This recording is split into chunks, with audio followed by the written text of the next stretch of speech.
नमस्ते प्रणाम। मेरे यूट्यूब चैनल पे आप लोग का स्वागत है। और देखिए, मैं एक बहुत सुंदर सा कजरी गीत सुना रही हूँ। रोपनी कजरी गीत है।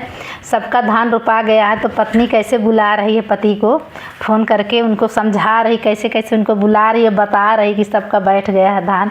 सबका मतलब जैसे एक लोग होता है, कुछ होता है ऐसे काम है कि जो सबका हो जाता समय के सीज़न के अनुसार से। जब सबका काम हो जाता नहीं होता तो मन एकदम छपटी आता अंदर से ना।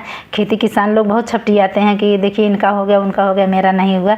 तो कैसे पत्नी फ़ोन करके बुला रही पति को, सुनिएगा आप लोग। मेरा खुद का गाना लिखा है, आप लोग सुनिए। कहाँ रहुआ धुन में है, लेकिन है कजरी रोपनी गीत है, खाली तर्ज बदला है बस।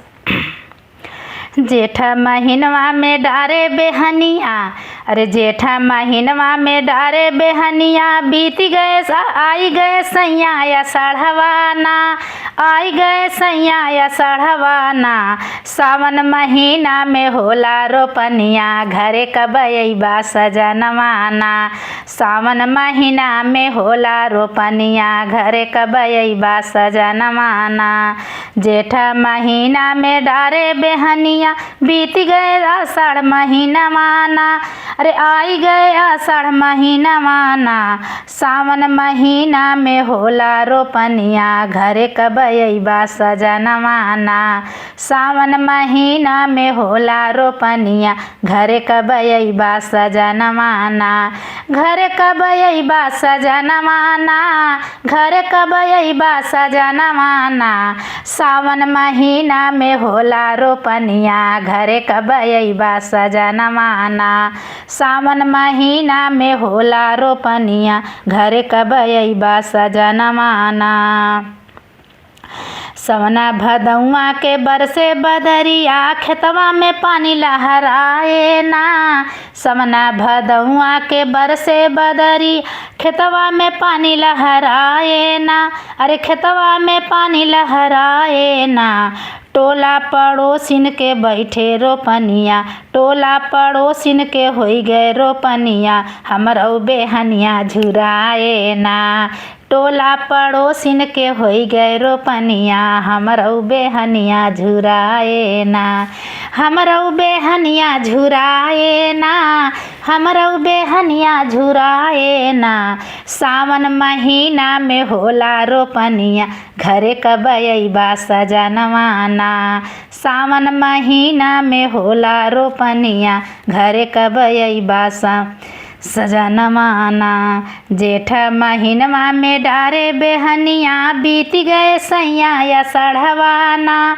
जेठ महीना में डारे बेहनी, बीत गए सैया या साढ़वाना। सावन महीना में होला रोपनिया, घरे कबैबा सजनवाना। सावन महीना में होला रोपनिया, घरे कबैबा सजनवाना। गौवा जवरवा ससुरे के लोगवा, सब लोग ताना सुनावैना। गौवा जवरवा ससुरे के लोगवा, सब लोग ताना सुनावैना। केतनो सिखाई पिया केतनो समझाई, केतनो सिखाई पिया केतनो समझाई, तोहरे समझ नहीं आवे ना।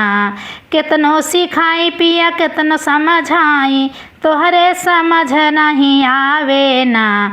जेठ देवर के होई गए रोपनिया, हमरो जपरती झुराए ना। जेठ देवर के होई गए रोपनिया, हमरो जपरती झुराए ना। हमरो जपरती झुराए ना, हमरो जपरती झुराए ना। सावन महीना में होला रोपनिया, घरे कबैबा सजनवाना।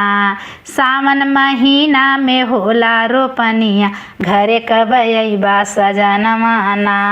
जेठा महीना में डारे बेहनिया, जेठा महीना में डारे बेहनिया, बीत गए सैया या साढ़वाना। सावन महीना में होला रोपनिया, घरे कबैबा सजनवाना। सावन महीना में होला रोपनिया, घरे कबैबा सजनवाना। घरे कबैबा सजनवाना, घरे कबैबा सजनवाना। सावन महीना में होला रोपनिया घरे कब अइबा सजनवाना।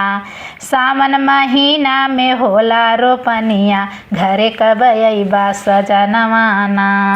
कैसा लगा मेरा गाना आप लोग सुन के कमेंट करके ज़रूर बताइएगा।